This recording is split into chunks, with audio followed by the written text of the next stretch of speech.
दोस्तों आज की क्लास में हम लोग डिस्कस करने वाले हैं क्लास 10th का सिलेबस। और क्लास 10th का सिलेबस यहाँ पर आप देख सकते हैं चारों पार्ट्स हैं यहाँ पर जो सोशल साइंस का है, that is history, political science, economics, geography, चारों के चारों यहाँ पर दिए हुए हैं बहुत अच्छे से, है ना। आगे बढ़ते हैं दोस्तों। यहाँ पर आप देख सकते हैं टोटल मार्क्स जो आपका एग्जाम में आने वाला है वो है 80 मार्क्स। बहुत से बच्चे कंफ्यूज थे कि एग्जामिनेशन टर्म 1 के हिसाब से होगा, टर्म 2 के हिसाब से होगा, कैसे होगा, थोड़ा सा कंफ्यूजन था इसमें। तो यहाँ पर बोर्ड ने बड़ा क्लियर कर दिया है कि अब एक ही फाइनल एग्जामिनेशन होगा जो एनुअल एग्जामिनेशन के रूप में लिया जाएगा एंड उसका जो टोटल मार्क्स होगा वो है 80 मार्क्स, है ना। बाकी के जो 20 मार्क्स होंगे वो इंटरनल असेसमेंट के द्वारा लिया जाएगा दोस्तों। ओके, आगे बढ़ते हैं। यहाँ चूंकि आप देख सकते हैं कि बहुत ही अच्छे क्लियर तरीके से सीबीएसई ने सभी चीजों को डिफाइन किया हुआ है ना। तो इसको दोस्तों एक एक करके हम समझते चलते हैं। सबसे पहले हम यहाँ पर देखेंगे India and contemporary world part 2। Part 1 आपने ऑलरेडी देख लिया है, पार्ट 2 ये बेसिकली हिस्ट्री का सिलेबस है। तो जो पहला है the rise of nationalism in Europe, तो ये तो जैसे पहला था दोस्तों वैसे ही अभी भी है, कोई इसमें चेंजेस नहीं हुआ है। दूसरा यहाँ पर आप देखते हैं नेशनलिज्म इन इंडिया, तो नेशनलिज्म इन इंडिया भी जैसे पहले था वैसे ही अभी भी है, इसमें भी कोई चेंजेस ऐसा नहीं है। इसके बाद में आगे बढ़ते हैं फ्रेंड्स। तीसरा जो है यहाँ पर the making of a global world, तो जो पहले सेशन में आप देखते हैं ना जो कोरोना वाला सेशन था, तो उस कोरोना वाले सेशन में इस पर्टिकुलर चैप्टर को सिर्फ पीटी एग्जामिनेशन में पूछा जाता है। PT stands for periodic test, जो स्कूल्स में होता है तो सिर्फ उसी में ही पूछा जाता है, ये आपके बोर्ड एग्जामिनेशन में नहीं पूछा जाता था। लेकिन ये बहुत बड़ा अपडेट है कि अब ये जो चैप्टर्स हैं वो आपके बोर्ड एग्जामिनेशन में भी 110% पूछे जाएंगे। ये बड़ा क्लियर बता दिया गया है सीबीएसई के माध्यम से, है ना। अब उसके बाद यहाँ पर आप देखेंगे द एज ऑफ इंडस्ट्रियलाइजेशन, तो ये भी पूरी तरीके से ऐड कर दिया गया है। इसमें नॉर्मली जो प्रीवियस सिलेबस होता था उसमें ये दिया जाता था एक ब्रैकेट करके कि any one of the chapter number 3 and 4, है ना। ये एनी वन वाला ऑप्शन इस बार बिल्कुल ही नहीं है, आपको chapter 3 as well as chapter 4 दोनों के दोनों को यहाँ पर करना है। उसके बाद आ जाते हैं दोस्तों नेक्स्ट में everyday life, culture and politics. तो इसमें चैप्टर नंबर जो 5 है print culture and the modern world, इसको भी पिछले वाले सेशन में हटा दिया गया था लेकिन अभी इसको फिर से इंक्लूड कर दिया गया है, यहाँ पर आप देख सकते हैं, है ना। तो इस तरीके से टोटल मैं यहाँ पर काउंट कर पा रहा हूँ 5 चैप्टर्स हैं। मतलब कि पहले जो कोरोना टाइम पे सिर्फ 2 चैप्टर था, एक था आपका rise of nationalism in Europe और दूसरा चैप्टर था आपका नेशनलिज्म इन इंडिया, लेकिन अभी उन 2 की बजाय हो चुका है 5 चैप्टर्स। तो इसका मतलब ये नहीं है कि सिलेबस 2.5 गुना बढ़ गया, मतलब हमारी मुसीबतें बहुत बढ़ गई हैं। इसको थोड़ा सा पॉजिटिव में लीजिए कि अगर चैप्टर्स की संख्या बढ़ी है तो हमें बहुत ज्यादा एक्स्ट्रा नॉलेज भी मिलने वाला है दोस्तों, जो हमें बेहतर बनाएगा, है ना। तो मैं आपको बताना चाहूंगा इसमें से कुछ चैप्टर्स बहुत ही शानदार हैं, और अगर उन चैप्टर्स को आपके सीनियर्स ने मिस किया है मतलब उन्होंने बहुत जबरदस्त नॉलेज मिस कर दिया। So we are very fortunate now that we are reading all those chapters again. Okay, so let's start the next part that is called as geography. तो ज्योग्राफी यहाँ पर से देखते हैं। तो पहला यहाँ पर आप जो चैप्टर देख पा रहे हैं ज्योग्राफी में that is resources and development. तो रिसोर्सेज एंड डेवलपमेंट जो है दोस्तों वो है यहाँ पर एज इट इज, यहाँ पर जो भी चीजें हैं बड़ी क्लियर तरीके से दी गई हैं। यहाँ पर आप देख सकते हैं जो चीजें हटाई गई हैं उसको ब्रैकेट में बताया गया है, excluding box information on state of India's environment, है ना। ये पीडीएफ आप सभी के पास में होना 110% कंपलसरी है और इसको आप एक्सेस कर सकते हैं दोस्तों।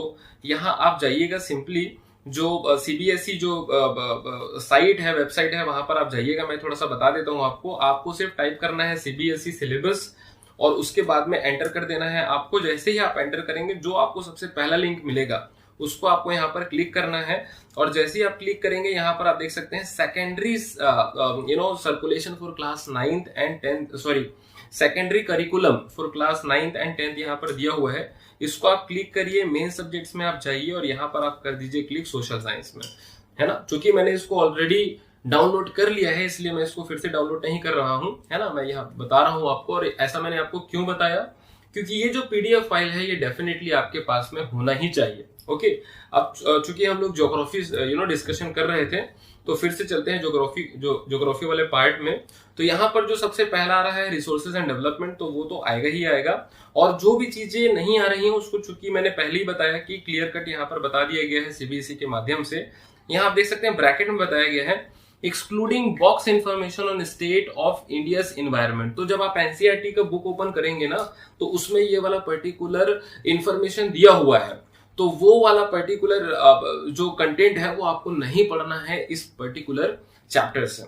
I hope the picture is completely clear, है ना। उसी तरीके से पहले जो है वो फॉरेस्ट एंड वाइल्ड लाइफ जो है वो हट चुका था आपके सिलेबस से, लेकिन अब ये फॉरेस्ट एंड वाइल्ड लाइफ वाला चैप्टर भी इंक्लूड हो चुका है दोस्तों। इसी तरीके से जो वाटर रिसोर्सेज है उसमें से पहले सिर्फ मैप आता था, अभी पूरा का पूरा यहाँ पर चैप्टर आएगा, है ना। और आगे यहाँ पर आप देखेंगे एग्रीकल्चर, तो एग्रीकल्चर से भी सारी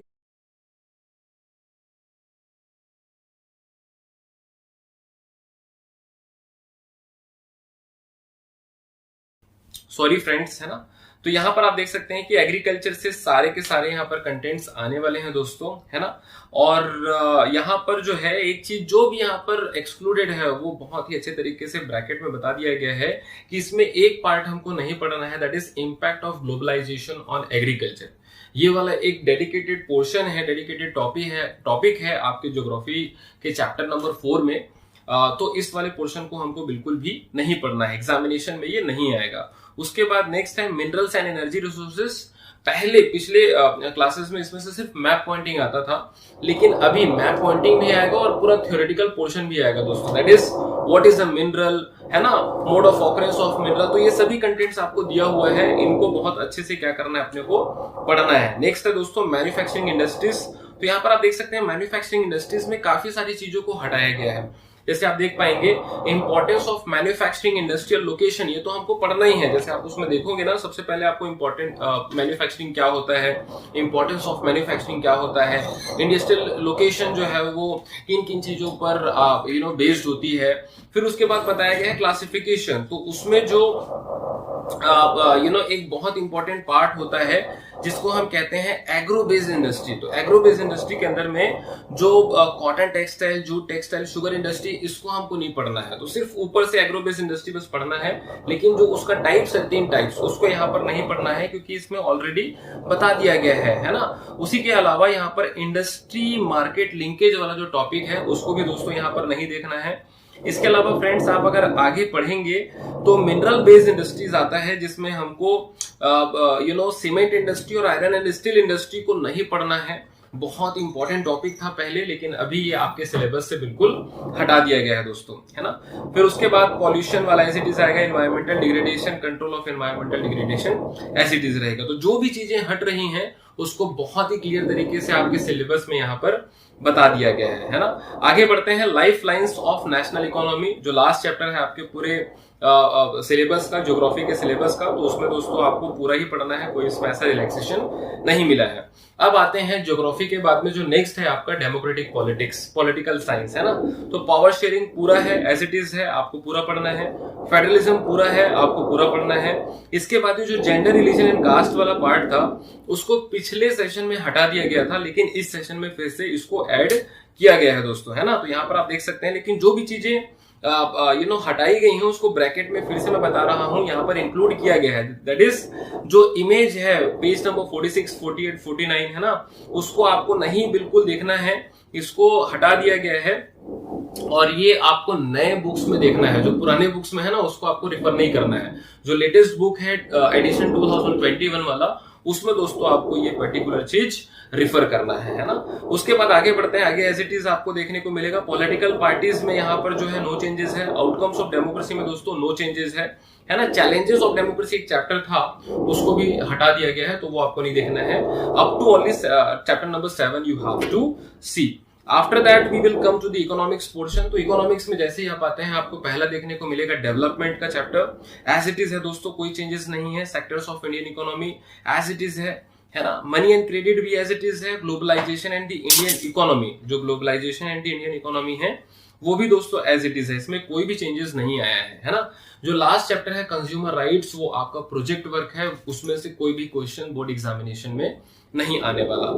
सो दोस्तों यहाँ पर मैं आपको बताना चाहूंगा कि टोटल अगर आप नंबर ऑफ चैप्टर्स को कैलकुलेट करेंगे तो हिस्ट्री में हो जाते हैं 5 चैप्टर्स, पॉलिटिकल साइंस में हो जाते हैं 5 चैप्टर्स, और आपका ज्योग्राफी में हो जाता है 7 चैप्टर्स और इकोनॉमिक्स में हो जाता है 4 चैप्टर्स।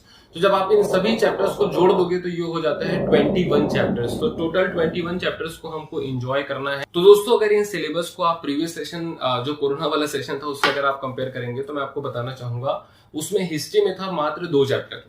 ओके, पॉलिटिकल साइंस में था 4 चैप्टर, 4 और 2 हो जाते हैं 6। ज्योग्राफी में थे टोटल 4 चैप्टर, तो 4 और 4 8 और प्लस 2 10 चैप्टर, और इकोनॉमिक्स में था 3 चैप्टर, है ना, तो 13 चैप्टर। तो प्रीवियस सेशन में 13 चैप्टर और कुछ मैप पॉइंटिंग दूसरे चैप्टर से आते थे। तो इस तरीके से मेन थ्योरेटिकल पोर्शन आता था 13 चैप्टर से, लेकिन अभी आपको पढ़ना है दोस्तों 21 चैप्टर्स। तो इसको आप निगेटिव में मत लीजिएगा, है ना, क्योंकि आपके जो सीनियर्स हैं हालांकि उन्होंने मात्र 13 चैप्टर पढ़ा है, लेकिन उन्होंने कुछ ऐसे चैप्टर्स मिस कर दिए हैं जिसमें से बहुत जबरदस्त नॉलेज उस पर्टिकुलर चैप्टर में था। तो आप इसको अपने लिए एक लग्जरी मानिए कि हमें इस बार काफी अच्छा, बेहतर और ज्यादा नॉलेज हमें देखने को मिलेगा अपने इस पर्टिकुलर सेशन में, है ना। और एक चीज मैं और आपको बताना चाहूंगा दोस्तों कि अगर जीवन में कोई चीज कठिन होती है ना, तो वो सबके लिए होती है, क्योंकि हम यहाँ अकेले तो एग्जामिनेशन में नहीं बैठ रहे हैं, we are sitting in the competition. और कॉम्पिटिशन में क्या होता है कि कोई भी चीज अगर मुश्किल है तो वो सभी के लिए मुश्किल है, और कोई भी चीज आसान है तो वो सभी के लिए आसान है दोस्तों, है ना। और ऐसा चीज का कोई वैल्यू नहीं होता जो बहुत आसान होता है, चीज की वैल्यू तभी होती है जब वो थोड़ा सा डिफिकल्ट होता है दोस्तों, है ना। So with this note I hope you have got the clear picture about the upcoming syllabus for the session 2020 to 23. Thank you so much. Bye bye, take care. Thank you. All the best for the upcoming session. Thank you.